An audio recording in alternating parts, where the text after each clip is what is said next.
ರಚನಾನ ಈ ಮನೆ ಸೊಸೆ ಅಂತ ಒಪ್ಕೊಂಡಿದ್ದೀನಿ. ನೀನ್ ಮಾಡಿರೋ ತಪ್ಪನ್ನ ನಾವಿನ್ನೂ ಕ್ಷಮಿಸಿಲ್ಲ. ಹಾಗಾಗಿ ನೀನು ಹೊರಗಡೆನೆ ಇರ್ಬೇಕು. ಅವಳು ಮಾತ್ರ ನಮ್ ಜೊತೆ ಒಳಗಡೆ ಇರ್ತಾಳೆ. ನೀನು ನನ್ನ ಹೆಸರು ಬಳಸ್ಕೊಳ್ದೆ, ಈ ಮನೆ ಹೆಸರು ಬಳಸ್ಕೊಳ್ದೆ ದುಡ್ದು ಹಣನ ಸಂಪಾದನೆ ಮಾಡಿ ನನಗ್ ವಾಪಸ್ ಕೊಡ್ಬೇಕು. ಅದು ಈ ಜನ್ಮದಲ್ಲಿ ಸಾಧ್ಯ ಇಲ್ಲ. ಕೃಷ್ಣ, ದಯವಿಟ್ಟು ಕ್ಷಮಿಸ್ಬಿಡಿ. ನೀನ್ ಏನ್ ತಪ್ಪು ಮಾಡ್ದೆ ಅಂತ ಕ್ಷಮೆ ಕೇಳ್ತಾ ಇದೀಯಪ್ಪ? ಅದು ಅಪ್ಪ ರಚನಾ ಅವ್ರನ್ನ ಸೊಸೆಯಾಗಿ ಒಪ್ಕೋತಿಲ್ಲ. ಅವ್ರಿಗೆ ನ್ಯಾಯ ಕೊಡ್ಸಕ್ಕೂ ನನ್ನ ಕೈಯಲ್ಲಿ ಆಗ್ತಿಲ್ಲ. ಅಷ್ಟಕ್ಕೆಲ್ಲ ಕ್ಷಮೆ ಕೇಳೋದಾ? ಈಗ ಮೋಡ ಕವಿದ ವಾತಾವರಣ ಇರ್ಬೋದು, ಆದ್ರೆ ಇದು ಶಾಶ್ವತ ಅಲ್ಲ. ಮರೆಯಾಗಿರೋ ಸೂರ್ಯ ಹೊರಗ್ ಬಂದಾಗೆ ಇವತ್ತಲ್ಲ ನಾಳೆ ಅವಳನ್ನ ಸೊಸೆ ಅಂತ ಒಪ್ಕೊಂಡೇ ಒಪ್ಕೋತಾರೆ.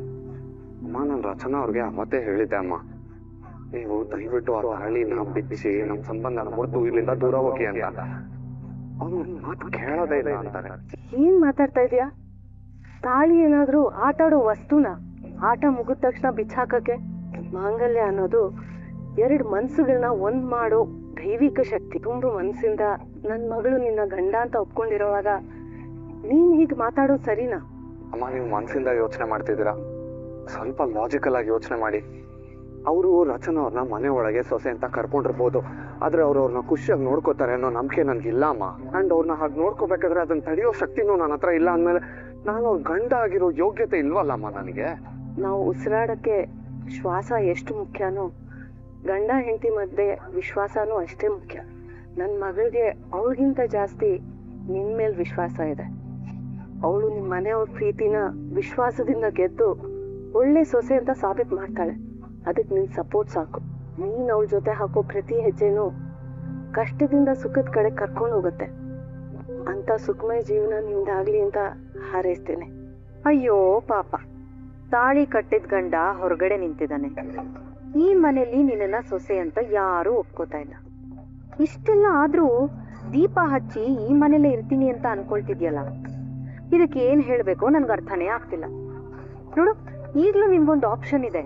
ಸೀದಾ ಹೊರಗಡೆ ಹೋಗಿ ನನಗೆ ಈ ಸಂಬಂಧ ಬೇಕಾಗಿಲ್ಲ, ಈ ಮನೆ ಜನಗಳ ಜೊತೆ ಬದುಕೋಕಾಗ್ತಿಲ್ಲ, ತುಂಬಾ ಹಿಂಸೆ ಆಗ್ತಿದೆ ಅಂತ ಹೇಳಿ ಗಂಟು ಮೂಟೆ ಕಟ್ಕೊಂಡು ಹೋಗ್ತಾ ಇರು. ಅಂತ ಪರಿಸ್ಥಿತಿ ಯಾವತ್ತೂ ಬರಲ್ಲ ಮೇಡಮ್. ನಾವ್ ಈ ರೀತಿ ಮದ್ವೆ ಮಾಡ್ಕೊಂಡಿದೀವಿ ಅಂತ ಎಲ್ರು ಬೇಜಾರ್ ಮಾಡ್ಕೊಂಡಿದ್ದಾರೆ. ಅದು ತಪ್ಪಲ್ಲ, ಆದ್ರೆ ಅದನ್ನ ಸರಿ ಮಾಡೋ ಪ್ರಯತ್ನ ನಾನ್ ಮಾಡ್ತೀನಿ. ಗಂಡನ್ ಮನೆ ಅಂದ್ರೆ ದಬ್ಬಾಳಿಕೆ ಮಾಡೋ ಜಾಗ ಅಲ್ಲ. ಅಪರಿಚಿತ ಮನ್ಸುಗಳನ್ನ ಪರಿಚಿತರಾಗಿ ಮಾಡ್ಕೊಂಡು ಒಂದಾಗಿ ಬಾಳೋ ಮಂತ್ರಾಲಯ. ಈಸಿಯಾಗಿ ಹೆದರ್ಕೊಂಡು ಈ ಮನೆ ಬಿಟ್ಟು ಹೋಗಲ್ಲ ಮೇಡಮ್ ನಾನು. ಹಾಗೆ ಕೃಷ್ಣ ಅವ್ರ ಮೇಲೆ ಕೂಡ ನಂಗೆ ನಂಬಿಕೆ ಇದೆ. ಅವರು ತಪ್ಪಿತಸ್ಥರಲ್ಲ ಅಂತ ಪ್ರೂವ್ ಮಾಡ್ಕೊಂಡು ಈ ಮನೆ ಒಳಗಡೆ ಬಂದೇ ಬರ್ತಾರೆ. ಮನೆ? ಯಾವ ಮನೆಗೆ? ಇನ್ನೊಂದು ಸ್ವಲ್ಪ ದಿನದಲ್ಲಿ ಈ ಮನೆನೇ ಇರೋದಿಲ್ಲ. ಈಗ ಬರೋ ದೀಪಾವಳಿ ಈ ಮನೆಯಲ್ಲಿ ನಿನಗೆ ಮೊದಲನೇ ದೀಪಾವಳಿ ಅಲ್ವಾ? ಎಲ್ರೂ ಖುಷಿಯಾಗಿ ಆಚರಿಸೋಣ, ಆದ್ರೆ ಮನೆ ಒಳಗಡೆ ಅಲ್ಲ. ಯಾಕಂದ್ರೆ ಈ ಮನೆ ಬ್ಲಾಸ್ಟ್ ಆಗುತ್ತೆ. ಮೇಡಮ್, ಏನ್ ಹೇಳ್ತಿದ್ದೀರಾ? ಈ ಮನೆಯವ್ರನ್ನೆಲ್ಲ ಈ ಮನೆಯಿಂದ ಹೊರಗಡೆ ಹಾಕಿದ್ಮೇಲೆ ಎಂತ ಹೀನಾಯ ಸ್ಥಿತಿಲಿ ಇರ್ತಾರೆ ಅಂತ ನೀನ್ ನೋಡ್ತೀಯ. ಅದೆಲ್ಲ ಬಿಡು. ನೀನ್ ಇವತ್ತು ಮೊದಲನೇ ಸಲ ನಮ್ಮ ಮನೆಗೆ ಬಂದಿದ್ಯಾ, ಅದು ಸೊಸೆಯಾಗಿ. ಅರಿಶಿನ ಕುಂಕುಮ ಕೊಡ್ತೆ ಇರು. ಈಗಲ್ಲ, ಈ ಮನೆಯವ್ರನ್ನೆಲ್ಲ ಯಾವಾಗ ನಾಶ ಮಾಡ್ತೀನೋ ಅವತ್ತು ಈ ಅರಿಶಿನ ಕುಂಕುಮದ ಜೊತೆ ನೀನ್ ಮರೆಯೋಕಾಗದೇ ಇರುವಂತ ಗಿಫ್ಟ್ ಕೊಡ್ತೀನಿ. ಯಾವಾಗಿಂದ ನಾನು ದೇಶ ಪ್ರೇಮಿಯವರು ಒಂದಾಗಿದ್ದೀವೋ ಅವತ್ತಿಂದ ಈ ಮನೆಯವರೆಲ್ಲ ನನ್ನವರಾಗಿದ್ದಾರೆ. ಮನಸ್ತಾಪದಲ್ಲಿರೋ ಮನ್ಸುಗಳನ್ನ ಗೆದ್ದು ದಿವಾನ್ ಮನೆಯ ಸೊಸೆ ಅಂತ ಒಪ್ಕೊಳ್ಳೋ ಹಾಗೆ ಮಾಡ್ತೀನಿ. ಅವತ್ ನಿಮ್ ಕೈಯಾರೆ ಅರ್ಶಿನ ಕುಂಕುಮ ತಗೋತೀನಿ. ಹಲೋ ಕೌಸಲ್ಯ ಅವ್ರೆ, ಹೇಳಿ. ಹೇಳೋದು ಕೇಳೋದು ಏನೂ ಇಲ್ಲ. ಈ ಮದ್ವೆ ಮಾಡ್ಸೋ ಯೋಗ್ಯತೆ ಇಲ್ಲ ಅಂದ್ಮೇಲೆ ನನ್ನ ಹತ್ರ ದುಡ್ಡು ಯಾಕೆ ಇಸ್ಕೋಬೇಕಾಯ್ತು? ಅಯ್ಯೋ, ಮದ್ವೆ ಮಾಡ್ಸೋ ಯೋಗ್ಯತೆ ನನಗಿತ್ತು, ಆದ್ರೆ ಈ ರಚನಾ ಮೋಸ ಮಾಡಿ ಆ ಕೃಷ್ಣನ್ ಮದ್ವೆ ಆಗ್ತಾಳೆ ಅಂತ ಯಾರಿಗ್ ಗೊತ್ತಿತ್ತು? ಅಲ್ಲಿಗೆ ನಮ್ ಯೋಗಕ್ಕೆ ರೋಗ ಬಂದ್ ಬಿದ್ದೋಯ್ತು ಬಿಡಿ. ನೀವ್ ಯಾಕೆ ಇಷ್ಟೊಂದು ಟೆನ್ಷನ್ ಮಾಡ್ಕೋತಿದ್ದೀರಾ? ಅವಳಿಗಿಂತ ಚೆನ್ನಾಗಿರೋ ಹುಡುಗಿನ ಹುಡ್ಕೊಡ್ತೀನಿ ಬಿಡಿ. ಈಗಾಗಿರೋ ಅವಮಾನ ಸಾಲದು ಅಂತ ಮತ್ತೆ ಮದ್ವೆ ಬಗ್ಗೆ ಮಾತಾಡ್ತಿದ್ಯಾ? ಅದ್ರ ಅಗತ್ಯ ನಮಗಿಲ್ಲ. ನಮ್ಮ ಹತ್ರ ಇಸ್ಕೊಂಡಿರೋ ದುಡ್ಡನ್ನ ವಾಪಸ್ ಕೊಡು. ಅಯ್ಯೋ, ಇದಕ್ಕಿದ್ದಾಗೆ ದುಡ್ಡು ಕೊಡಿ ಅಂದ್ರೆ ನೀವು ಕೊಟ್ಟಿದ್ ದುಡ್ಡನ್ನ ಯಾವತ್ತೂ ಖರ್ಚು ಮಾಡ್ಕೊಂಡ್ಬಿಟ್ಟೆ ನಾನು. ಇವಾಗ ನನ್ನ ಹತ್ರ ದುಡ್ಡಿಲ್ಲ. ಅದೇನ್ ಮಾಡ್ತೀರೋ ನನಗ್ ಗೊತ್ತಿಲ್ಲ. 2 ದಿನದಲ್ಲಿ ನಾನು ದುಡ್ಡು ವಾಪಸ್ ಕೊಡದೆ ಹೋದ್ರೆ ಜೈಲ್ ಕಂಬಿ ಎಣ್ಸೋ ಹಾಗೆ ಮಾಡ್ತೀನಿ. ಇದೊಳ್ಳೆ ಪೀಟ್ಲಾಟಕ್ ಬಂತಲ್ಲಪ್ಪ. ಇವಳು ಮದ್ವೆ ಮಾಡಿಸಿ ಕೈ ತುಂಬಾ ದುಡ್ಡು ತಗೊಂಡು ಕೈ ತುಂಬಾ ಚಿನ್ನದ ಬಳೆ ಮಾಡ್ಸ್ಕೊಳ್ಳೋಣ ಅಂತಿದ್. ಆದ್ರೆ ಯಮ್ಮ ಕೈ ಕೋಳ ಹಾಕ್ಸ್ತೀನಿ ನಿಂತಿದ್ದಾಳಲ್ಲಪ್ಪ. ಏನಾದ್ರೂ ಮಾಡ್ಕೊಳ್ಳಿ, ಈ ರಚನಾ ಮೋಸ ಮಾಡಿ ಅವನನ್ನ ಮದ್ವೆ ಮಾಡ್ಕೊಂಡ್ಲಲ್ವಾ, ಅದ್ ಎಷ್ಟು ಸುಖವಾಗಿ ಬದುಕ್ತಿದ್ದಾಳೆ ಅಂತ ನಾನು ನೋಡ್ಬೇಕಲ್ಲ. ಅಮ್ಮ ಯಾರ ಹತ್ರ ಮಾತಾಡ್ತಾ ಇದೀಯಾ? ರಚನಾ ಅವ್ರ ಅತ್ತೆ ಹತ್ರ. ಅಮ್ಮ ಅವ್ರ ಹತ್ರ ಈ ವಿಷಯದ ಬಗ್ಗೆ ಯಾಕೆ ಮಾತಾಡ್ತಾ ಇದೀಯಾ? ನೀನ್ ಈ ರೀತಿ ಹೇಳಿದ್ರೆ ನಾನು ಬೇಜಾರ್ ಮಾಡ್ಕೊಂಡಿದ್ದೀನಿ ಅಂತ ಅವ್ರು ಅನ್ಕೊಳಲ್ವಾ? ನಿನಗ್ ಬೇಜಾರಾಗಿದೆ ಅಲ್ವಾ? ನನಗೆ ಯಾಕಮ್ಮ ಬೇಜಾರು? ರಚನಾ ಕೃಷ್ಣ ಇಬ್ರು ನನ್ ಫ್ರೆಂಡ್ಸೇ. ಅವ್ರು ಮದ್ವೆ ಮಾಡ್ಕೊಂಡ್ರೆ ನನ್ ಖುಷಿನೇ ಅಲ್ವಾ? ನೋಡು ನಾನು ಎಷ್ಟು ಖುಷಿಯಾಗಿದ್ದೀನಿ ಅಂತ. ನನ್ಗೇನು ಬೇಜಾರಿಲ್ಲ. ಇನ್ ಮುಂದಕ್ಕೂ ಕೂಡ ಅವ್ರ ಫ್ರೆಂಡ್ಶಿಪ್ ನ ಹೀಗೆ ಜೋಪಾನವಾಗಿ ಕಾಪಾಡ್ಕೊಂಡು ಹೋಗ್ಬೇಕು ಅನ್ಕೊಂಡಿದೀನಿ.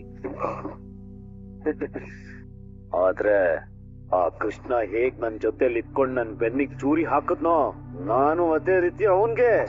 ಅದಕ್ಕೆ ನೀನ್ ಯಾರ ಹತ್ರನೂ ಈ ಮದುವೆ ವಿಷಯದ ಬಗ್ಗೆ ಏನು ಹೇಳಕ್ ಹೋಗ್ಬೇಡ. ಹೇಳಿದ್ರೆ ನಾನ್ ಮಾಡ್ಕೊಂಡಿರೋ ಪ್ಲಾನ್ ಎಲ್ಲ ಹಾಳಾಗೋಗುತ್ತೆ.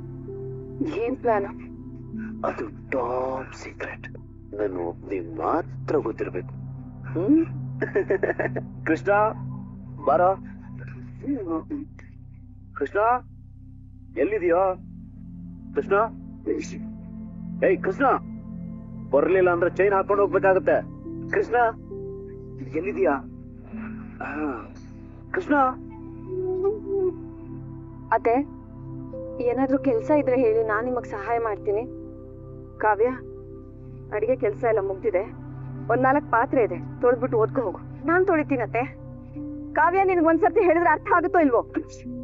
ಇಷ್ಟು ಜನಕ್ಕೆ ಅಡಿಗೆ ಮಾಡಿರೋಳಿಗೆ ಇದೊಂದ್ 4 ಪಾತ್ರೆ ಹೆಚ್ಚ ನನ್ಗೆ.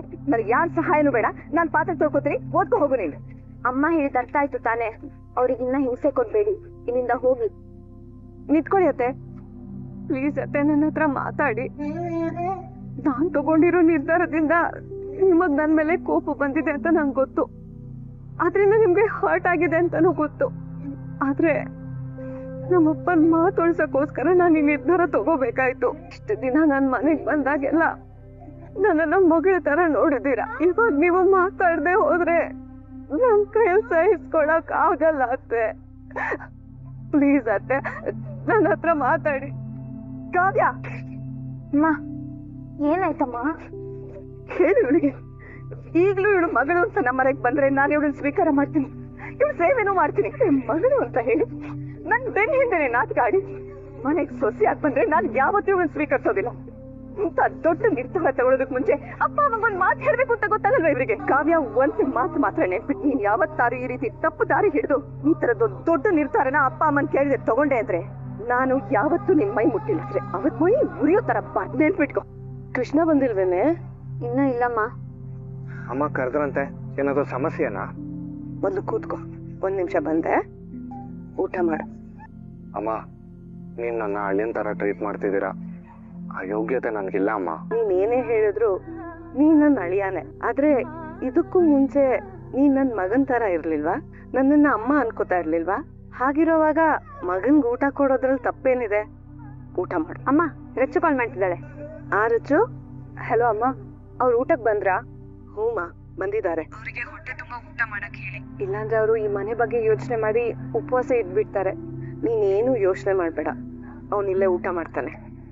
ನೀನೇನಾದ್ರು ತಿಂದ್ಯಾ? ನಂಗೆ ಹಸಿವಿಲ್ಲ ಅಮ್ಮ. ಕೃಷ್ಣನ್ನ ಹೊಟ್ಟೆ ತುಂಬಾ ಊಟ ಮಾಡು ಅಂತ ಹೇಳ್ಬಿಟ್ಟು ಊಟ ಮಾಡ್ತಾ ಇದ್ರೆ ಹೇಗಮ್ಮ? ಅವ್ರು ಊಟ ಮಾಡಿಲ್ಲ ಅಂದ್ರೆ ನಾನು ಊಟ ಮಾಡೋದಿಲ್ಲ. ಕೇಳಿಸ್ಕೊಂಡ್ಯಾ? ಈಗ ನೀನ್ ಊಟ ಮಾಡ್ತೀಯೋ ಇಲ್ವೋ? ಸರಿ, ಮಾಡ್ತೀನಿ. ಆಯ್ತಮ್ಮ, ಊಟ ಮಾಡು. ಏನಾಗಿದೆ ನಿನ್ಗೆ? ಯಾಕೆ ಹೀಗೆ ಎದುರಿಸ್ತಿದ್ಯಾ? ಅಕ್ಕ 10 ತಲೆ ಇರೋಳು ನೀನು. ನೀನು ಈ ಬೇಸ್ ಬಾಡಿಗಿರೋ 1 ತಲೆಗೆ ಹೆದರ್ಕೋತ್ಯಾ? ಅದ್ ಬಿಡು, ಏನಕ್ಕೆ ಈ ತರ ಕಳ್ಳಿ ತರ ಓಡ್ ಬರ್ತಿದ್ಯಾ? ಅಕ್ಕ, ನನ್ ಕಳ್ಳಿ ಅಲ್ಲಕ್ಕ, ಡಿಟೆಕ್ಟಿವ್ ಪರಿಮಳ. ನಿದ್ದೆ ಕಣ್ಣಲ್ಲಿ ಮಾತಾಡ್ತಿದ್ಯಾ ಹಿಂಗೆ? ಇಲ್ಲ ಅಕ್ಕ, ನಾನ್ ನಿಜವಾಗ್ಲೂ ಡಿಟೆಕ್ಟಿವ್ ಕೆಲಸ ಮಾಡ್ತಾ ಇದ್ದೀನಿ. ಈ ಮನೇಲಿ ನೀನ್ ಪಡ್ತಾ ಇರೋ ಕಷ್ಟ ನನ್ ಕೈಲಿ ನೋಡೋದಕ್ ಆಗ್ತಿಲ್ಲ. ಅದಕ್ಕೆ ಇಲ್ಲಿ ಯಾರ್ಯಾರು ಏನೇನ್ ಮಾಡ್ತಿದ್ದಾರೆ ಅಂತ ನಾನು 2 ಕಣ್ಣಿಂದ ಅಬ್ಸರ್ವ್ ಮಾಡ್ತಾ ಇದ್ದೀನಿ. ನನ್ ಹೆಜ್ಜೆ ಸೌಂಡ್ ಬಂದ್ರೇನೆ ಹೆದರ್ಕೋತಾರೆ ಮನೇಲಿ. ಅಂಥದ್ರಲ್ಲಿ ನನ್ ಹಿಂದೆ ಯಾರ್ ಪಿತೂರಿ ಮಾಡೋದು? ಇವ್ರೇ ಅಕ್ಕ, ಅತಿಥಿ ಸತ್ಕಾರ ಮಾಡ್ತಿದ್ದಾರೆ. ಇನ್ ಹೌಸ್ ಅಲ್ಲಿ ರಚನಂಗೆ, ಔಟ್ ಹೌಸ್ ಅಲ್ಲಿ ಆ ಕೃಷ್ಣಂಗೆ. ಆ ಕೃಷ್ಣ ಅಂಬೋ ಅಂತ ಹೊರಗಡೆ ಮಲಗಿದ್ರೆ ಅವನ ಅತ್ತೆ ಕರ್ಕೊಂಡು ಹೋಗಿ ಊಟ ಉಪಚಾರ ಮಾಡ್ತಿದ್ದಾಳೆ. ನೀನಿಲ್ಲಿ ನಿಮ್ ಅತ್ತೆ ಮಾವ ಆ ಕೃಷ್ಣನ್ ದಾರಿಗೆ ಹೋಗ್ಬಾರ್ದು ಅಂತ ತಡೆದಿದ್ರೆ ಆ ಕೃಷ್ಣ ಬೇರೆನೇ ದಾರಿ ನೋಡ್ಕೊಂಡು ಇದನ್ನೆಲ್ಲ ಎಂಜಾಯ್ ಮಾಡ್ತಾ ಇದ್ದಾನೆ. ಅಕ್ಕ ಇದ್ಯಾಕಕ್ಕ ಒಳ್ಳೆ ಗೋಡೆ ಮೇಲಿರೋ ಹಲ್ಲಿ ತರ ಹಿಂಗೆ ಸ್ಟಿಕ್ ಆಗಿ ನಿಂತ್ಕೊಂಡ್ಬಿಟ್ಟಿದ್ಯಾ? ನನ್ ಮಾತಿನ ಮೇಲೆ ನಂಬಿಕೆ ಇಲ್ಲ ಅಂದ್ರೆ ಬೇಕಿದ್ರೆ ನೀನೇ ಹೋಗಿ ನೋಡು. ಅವನಿಗೆ ಸಿಗ್ತಾ ಇರೋ ಅತಿಥಿ ಸತ್ಕಾರ ಏನು ಅಂತ ನಿನಗೆ ಗೊತ್ತಾಗುತ್ತೆ. ಅದ್ರ ಅವಶ್ಯಕತೆ ನನಗಿಲ್ಲ. ನಾನ್ ರಚಿಸಿರೋ ಚಕ್ರವ್ಯೂಹನ ಭೇದಿಸ್ಕೊಂಡು ಉಂಡ್ಕೊಂಡು ತಿನ್ಕೊಂಡು ಆರಾಮಾಗಿರೋನ್ಗೆಲ್ಲ ಬುದ್ಧಿ ಕಲಿಸ್ಬೇಕಾಗಿರೋದು. ನನ್ ಜೊತೆಲೆ ಇದ್ಕೊಂಡು ನನಗೆ ಚಳ್ಳೆ ಹಣ್ಣು ತಿನ್ನಿಸ್ಕೊಂಡು ಅವನಿಗೆ ಸತ್ಕಾರ ಮಾಡ್ತಿದಾರಲ್ಲ ಅವ್ರಿಗೆ ಬುದ್ಧಿ ಕಲಿಸ್ಬೇಕು. ನನ್ ಪವರ್ ಮುಂದೆ ಅವ್ರು ಕ್ಲೆವರ್ ನಡೆಯೋದಿಲ್ಲ ಅಂತ ಆದಷ್ಟು ಬೇಗ ತೋರಿಸ್ತೀನಿ. ಏನ್ ಹಂಗೆದ್ರಕೋತಿದ್ಯಾ? ನಾನೇನ್ ದೆವ್ವನ ಭೂತಾನ? ನೀವು ಇಷ್ಟೊತ್ತಲ್ಲಿ ಯಾಕೆ ನಾನ್ ಬರ್ಬಾರ್ದ? ಇದು ನನ್ನ ಮನೆ, ನಾನ್ ಯಾವಾಗ ಬೇಕಾದ್ರೂ ಎಂಟ್ರಿ ಕೊಡ್ಬೋದು. ನಿಮ್ದು ಹಾಗಲ್ಲ, ಒಂದೇ ಎಂಟ್ರಿ ಒಂದೇ ಎಕ್ಸಿಟ್. ಎಷ್ಟೇ ಆಗ್ಲಿ ನೀವು ಬಾಡಿಗೆಯವ್ರಲ್ವಾ? ಇರ್ಲಿ ಬಿಡಿ, ಎಷ್ಟೇ ಆಗ್ಲಿ ಗೆದ್ದಳು ಹುಳ ಕಟ್ಟಿರೋ ಅಂತ ಹುತ್ತದಲ್ಲಿ ಬಂದ್ ಸೇರ್ಕೊಂಡಿರೋ ಹಾವುಗಳಲ್ವಾ ನೀವು? ಯಾಕೆ ಹೀಗೆಲ್ಲ ಮಾತಾಡ್ತಾ ಇದ್ದೀರಾ? ಯಾಕೆ ಮಾತಾಡ್ಬಾರ್ದು? ಮಾತಾಡೋ ತರ ಮಾಡ್ಕೊಂಡಿರೋದು ನೀವು. ಈ ಮನೆಗೆ ಬಾಡಿಗೆಗೆ ಅಂತ ಬಂದು ನಿಮ್ ಮಗಳನ್ನ ಈ ಮನೆ ಮಗನ್ಗೆ ಮದ್ವೆ ಮಾಡ್ಕೊಟ್ಬಿಟ್ಟು ಜೋಡೆತ್ತುಗಳನ್ನಾಗಿ ಮಾಡ್ಕೊಂಡ್ಬಿಟ್ರಿ. ನೆಲೆ ಕೊಟ್ಟ ಮನೆಯಲ್ಲಿ ಬೆಳೆ ಬೆಳೆಯುವಷ್ಟು ಬುದ್ಧಿವಂತರಾಗ್ಬಿಟ್ರಿ. ಆ ಕೃಷ್ಣ ಹೆಸರಿಗೆ ಮಾತ್ರ ವಂಶೋದ್ಧಾರಕ. ಅವನಿಂದ ಈ ಮನೇನು ಉದ್ಧಾರ ಆಗಲ್ಲ, ಅವನು ಉದ್ಧಾರ ಆಗಲ್ಲ. ಅವನನ್ನು ಉದ್ಧಾರ ಮಾಡ್ತೀನಿ ಅಂತ ನಿಮ್ ಮಗಳು ಉದ್ದಂಡ ನಮಸ್ಕಾರ ಹಾಕೊಂಡ್ ನಿಂತಿದ್ದಾಳೆ. ಅವಳನ್ನ ಆ ದೇವ್ರೇ ಕಾಪಾಡ್ಬೇಕು. ಇರ್ಲಿ ಬಿಡಿ, ಕೋಟೆ ಸುತ್ತಿ ಅಟ್ಟ ಹತ್ತೋ ಬದಲು ನನ್ಗೊಂದು ಅನುಮಾನ ಇದೆ, ನೇರವಾಗಿ ಕೇಳ್ತೀನಿ. ಏನ್ ಅನುಮಾನ? ನಿಮ್ಮನ್ನ ಬಾಡಿಗೆಯವ್ರನ್ನಾಗಿ ಕನ್ಸಿಡರ್ ಮಾಡ್ಬೇಕಾ? ಆಗಲ್ಲ ಬಿಡಿ, ಯಾಕಂದ್ರೆ ಇದು ನಿಮ್ಮ ಮಗಳ ಗಂಡನ ಮನೆ. ಎಲ್ರು ಮನೆ ಅಳಿಯನ್ನ ಮಾಡ್ಕೊಳ್ಳೋದನ್ನ ನೋಡಿದೀನಿ, ಆದ್ರೆ ಇಲ್ಲಿ ಉಲ್ಟಾ.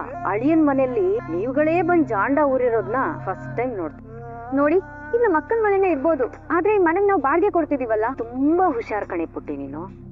ನಿಮ್ಮ ಅಕ್ಕನ ಹಾಗೆ ಮನೆ ಹಾಳು ಬುದ್ಧಿ ನಿನಗೂ ಚೆನ್ನಾಗ್ ಬಂದಿದೆ. ನೀವೇನೋ ಬಾಡಿಗೆ ಕೊಡ್ತೀರಾ, ನಾನೇನೋ ಬಾಡಿಗೆ ತಗೊಂಡ್ಬಿಡ್ತೀನಿ. ಆದ್ರೆ ನೋಡೋ ಜನ ಏನ್ ಅನ್ಕೋತಾರೆ? ಬಾಡಿಗೆ ಕಟ್ಟಕ್ಕಾಗದೆ ಮನೆ ಮಗಳನ್ನ ಈ ಮನೆ ಮಗನ್ಗೆ ಮದ್ವೆ ಮಾಡ್ಕೊಟ್ಬಿಟ್ಟಿದ್ದಾರೆ ಅಂತ ಆಡ್ಕೊಂಡ್ರೆ ಅವ್ರ ಬಾಯಿ ಹೇಗ್ ಮುಚ್ಚೋದು? ಇಷ್ಟೆಲ್ಲ ಕೇಳಿಸ್ಕೊಂಡ್ಮೇಲೆ ಮಗಳ ಮನೆಯಲ್ಲೇ ಉಳ್ಕೊಳ್ಳೋದು ಎಷ್ಟು ಸರಿ? ಆದ್ರೆ ನಮಗ್ ಬೇರೆ ದಾರಿ ಇಲ್ವಲ್ಲ. ಅಳಿಯನ್ ಮನೆಗೆ ಬಂದ್ವಾ ಹೋದ್ವಾ ಅಂತ ಇರ್ಬೇಕು. ಬಿಟ್ಟಿ ಅನ್ನ ಸಂತರ್ಪಣೆ ಮಾಡ್ತಾರೆ ಅಂತ ಇಲ್ಲೇ ಜಾಂಡ ಹುರ್ಕೊಂಡ್ ಕೂತ್ಕೋಬಾರ್ದು. ಇದ್ರಿಂದ ಅವಮಾನ ಆಗೋದು ನಿಮ್ ಮಗಳಿಗೆ. ಅದ್ ನಿಮಗ್ ಖುಷಿನಾ? ಖಂಡಿತ ಇಲ್ಲಮ್ಮ. ಇಲ್ಲಿ ಈ ತರ ಆಗತ್ತೆ ಅಂತ ನನ್ ಕನಸಿನಲ್ಲೂ ಅನ್ಕೊಂಡಿರ್ಲಿಲ್ಲ. ಹಾಗಂತ ಕನ್ಸ್ ಕಾಣಕ್ಕೆ ಹೋಗ್ಬೇಡಿ. ಆಲ್ರೆಡಿ ನಿಮ್ ಕನ್ಸಿನ ಡೇಟು ಎಕ್ಸ್ಪೈರಿ ಆಗೋಗಿದೆ. ನಿಮ್ಗೆ ಕಿಂಚಿತ್ತಾದ್ರೂ ಮಾನ ಮರ್ಯಾದೆ ಅನ್ನೋದಿದ್ರೆ ನಾನು ಕುತ್ತಿಗೆ ಹಿಡಿದು ಆಚೆ ದಬ್ಬೋಕ್ ಮುಂಚೆ ಹೋಗ್ತಾ ನೀವೇನಾದ್ರೂ ನಿಮ್ ಮಗಳಿಗೆ ನಾನು ಹೀಗೆ ಹೇಳ್ದೆ ಅಂತ ಏನಾದ್ರೂ ಪುಂಗಿ ಊದಿದ್ರು ಸೇಫ್ ಝೋನ್ ಅಲ್ಲಿರೋ ನೀವು ಡೇಂಜರ್ ಝೋನ್ ಬಂದ್ಬಿಡ್ತೀರ. ಹೇಳಿದ ಅರ್ಥ ಆಯ್ತು ಅನ್ಕೋತೀನಿ. ಏನಮ್ಮ ಇದು? ಒಂದ್ ಸಣ್ಣ ಆಸರೆ ಸಿಕ್ತು ಅಂತ ನಾವ್ ಇಲ್ಲಿಗೆ ಬಂದ್ರೆ ಇವರು ಹೀಗ್ ಮಾತಾಡ್ತಿದಾರಲ್ಲ, ಇವಾಗ ನಾವ್ ಏನ್ ಮಾಡೋದು? ಕಷ್ಟ ಅಂದಾಗೆಲ್ಲ ಅವತಾರ ಎದ್ ಬರೋ ದೇವ್ರು ನಮ್ ಕಷ್ಟ ಪರಿಹಾರ ಮಾಡೋಕು ಯಾವ್ದಾದ್ರು ಅವತಾರದಲ್ಲಿ ಬಂದೇ ಬರ್ತಾನೆ. ಇವ್ರಿಗೂ ಕಾಯಣ. ಏನ್ರಿ ಮಾಡ್ತಿದ್ದೀರಾ? ಕುಂಟೆ ಬಿಲ್ಲೆ ಆಡೋಣ ಅಂತ ಗೆರೆ ಹಾಕ್ತಾ ಇದೀನಿ. ಕೇಳೋದ್ ನೋಡಿ, ಮಲ್ಗಕ್ಕೆ ಹಾಸಿಗೆ ಹಾಸ್ತಾ ಇದೀನಿ. ನಾನ್ ಇವತ್ತು ಇಲ್ಲೇ ಮಲ್ಕೋತೀನಿ. ಅಲ್ಲ ನೀವ್ ಯಾಕೆ ಇಲ್ಲಿ ಮಲ್ಕೋತೀರಾ? ನೀವ್ ಹೋಗಿ ಒಳಗ್ ಮಲ್ಕೊಳ್ಳಿ. ಇದೊಳ್ಳೆ ಕತೆ ಆಯ್ತಲ್ರಿ. ಗಂಡ ಆದವನು ಚಳಿಗೆ ಹೊರಗಡೆ ಮಲ್ಕೊಂಡಿರೋವಾಗ ಹೆಂಡತಿ ಆದವಳು ಒಳಗಡೆ ಬೆಚ್ಚಗ್ ಮಲ್ಕೊಳಕ್ ಆಗತ್ತಾ? ನಾನು ನಿಮ್ ಪಕ್ಕ ಇಲ್ಲೇ ಮಲ್ಕೋತೀನಿ. ಇದು ನನ್ ಹಣೆ ಬರ, ನಿಮ್ಗೆ ಯಾಕ್ರಿ ಇದೆಲ್ಲ? ಇದು ನಿಮ್ ಹಣೆ ಬರ ಮಾತ್ರ ಅಲ್ಲ, ನಿಮ್ ಹೆಂಡತಿಯಾಗಿ ನನ್ ಹಣೆ ಬರನು ಇದೇನೆ. ಮನೆಯವರೆಲ್ಲ ನನ್ನನ್ನ ಸೊಸೆ ಅಂತ ಒಪ್ಕೊಂಡಿಲ್ಲ. ಅಂದ್ಮೇಲೆ ನಾನು ಕೇರೋ ಫುಟ್ಪಾತೆ ಅಲ್ವಾ, ನಾನು ನಿಮ್ ಪಕ್ಕನ ಇಲ್ಲೇ ಮಲ್ಕೋತೀನಿ. ಅಲ್ಲ ರೀ, ಅವ್ರೇನಾದ್ರು ನೋಡಿದ್ರೆ ಏನ್ ತಿಳ್ಕೊಳಲ್ಲ? ಯಾರ್ ಏನ್ ತಿಳ್ಕೊತಾರೆ? ನಮ್ಮನ್ನ ನೋಡ್ಕೊಂಡ್ ಕೂರಕ್ ಅವ್ರಿಗೆ ಮಾಡಕ್ ಬೇರೆ ಕೆಲ್ಸ ಇಲ್ವಾ?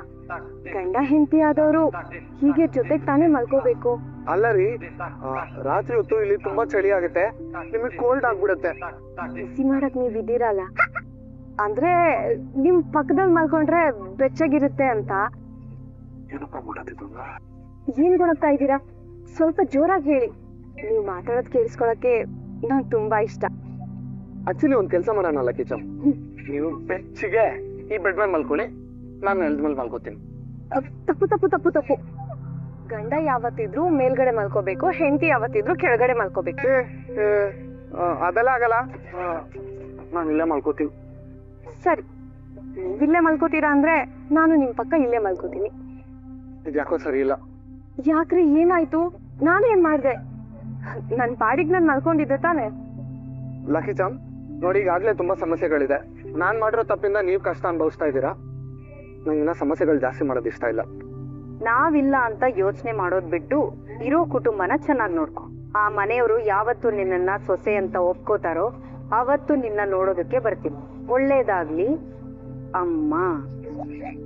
ನೋಡ್ರಶ್ಮಿ, ನೀನ್ ಇವನ್ನ ಮದ್ವೆ ಮಾಡ್ಕೊಂಡಿದ್ದೇ ತಪ್ಪು. ಲಕ್ಕಿ ಚಾಮ್, ನೀವು ಬಿಡೋ ಹೊಗಳೇ ನಮ್ಮ ಮಂತ್ರ ಅಂತ ನಿಂತ್ಕೊಂಡು ಕೇಳಿಸ್ಕೊಳ್ಳೋ ಬದಲು ಅಮ್ಮ ಎಲ್ಲಿದ್ದಾರೆ ಅಂತ ಹುಡ್ಕೋಣ ಬನ್ನಿ ಪ್ಲೀಸ್. ಒಂದ್ ನಿಮಿಷ ನಿಂತ್ಕೊಳ್ಳಿ. ರಚನಾ, ನೀನೇನಾದ್ರೂ ಈಗ ಮನೆಯಿಂದ ಹೊರಗಡೆ ಕಾಲಿಟ್ಟೆ ಅಂತ ತಿಳ್ಕೊ, ಈ ದಿವಾನ್ ಮನೆ ಬಾಗ್ಲು ನಿನಗೆ ಪರ್ಮನೆಂಟ್ ಆಗಿ ಮುಚ್ಚೋಗುತ್ತೆ. ವಿಡಿಯೋ ಇಷ್ಟ ಆಗಿದ್ರೆ ಲೈಕ್ ಮಾಡಿ, ಸಬ್ಸ್ಕ್ರೈಬ್ ಮಾಡಿ, ಎಲ್ರಿಗೂ ಕೂಡ ಶೇರ್ ಮಾಡಿ. ವಿಡಿಯೋ ನೋಡಿದ್ದಕ್ಕಾಗಿ ಎಲ್ರಿಗೂ ಕೂಡ ಧನ್ಯವಾದಗಳು.